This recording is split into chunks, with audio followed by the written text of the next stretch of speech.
A simple orange warning light on your dashboard can turn into a £2,500 bill.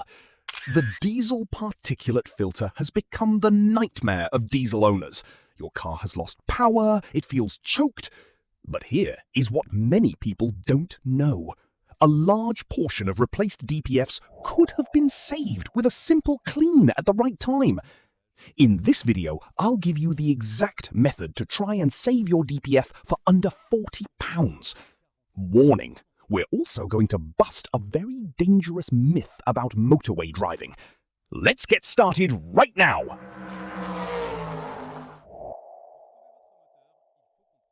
Why does the DPF get clogged? The temperature problem. To save your engine, you need to understand its enemy, temperature. The DPF is a soot trap. To destroy the soot, it needs to reach about 550 degrees. That's the equivalent of a pizza oven at full blast.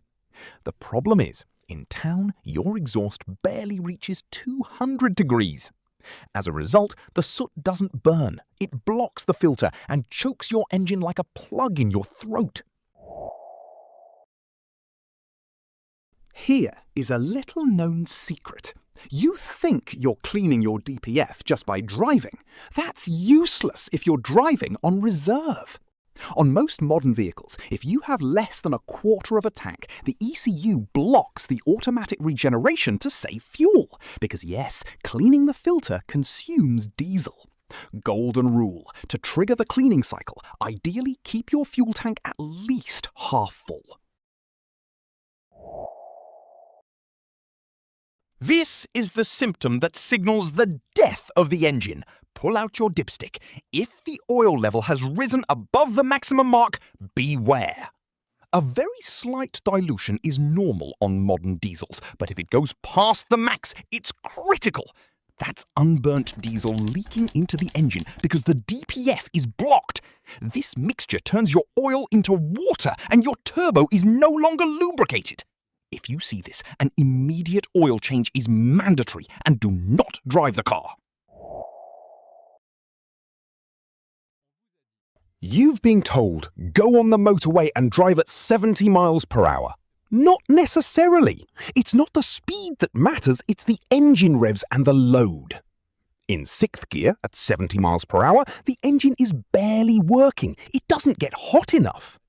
The technique to help the ECU: drop down to 3rd or 4th gear. Hold the revs at around 3,000 RPM for 15 to 20 minutes. This creates the perfect conditions to trigger the cleaning cycle. Don't have an OBD scanner? Here's a DIY trick. It's not 100% scientific and doesn't replace a proper garage diagnosis, but it gives you an idea. With a warm engine, in neutral, hold it at 2,000 revs. Place a rag in front of the exhaust pipe. If it's blown away forcefully, the DPF is breathing. If it drops or barely moves, the pressure is blocked. Your DPF is almost certainly clogged. If driving isn't enough, before changing the part, try a spray cleaner through the sensor hole. Let's be clear, this isn't a miracle product. It's very effective on soot from a recent blockage, but it can't do anything against ash from an old end-of-life filter. But at £40 for a spray versus £2,000 for a DPF, it's the logical first step. You empty the can through the sensor hole, strictly with a cold engine, let it sit, and then go for a drive. Beware of terrible internet advice. Never clean a DPF with a jet wash because the high-pressure water cracks the internal ceramic. Your filter will look clean, but it will be destroyed. The same goes for vinegar, which attacks the precious metals. You will turn a simple maintenance issue into a permanent failure.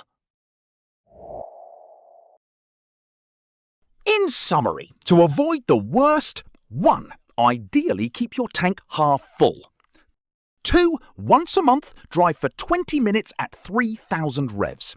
3. Keep an eye on your oil level. And, most importantly, only use C3 or C4 spec oil. It's the special oil that doesn't produce ash.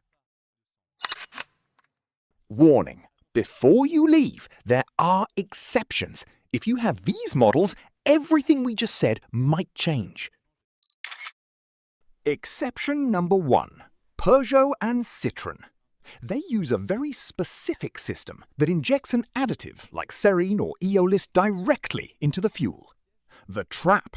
If your additive pouch is empty, regeneration becomes much harder and the DPF will block even at 3000 revs. If you have an HDi engine, always check this fluid level.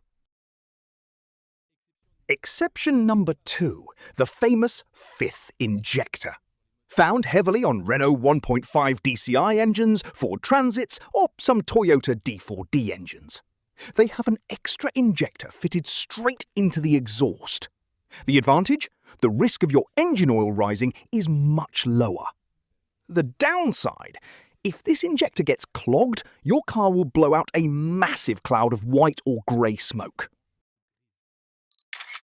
And finally, here is the secret that 90% of mechanics won't tell you.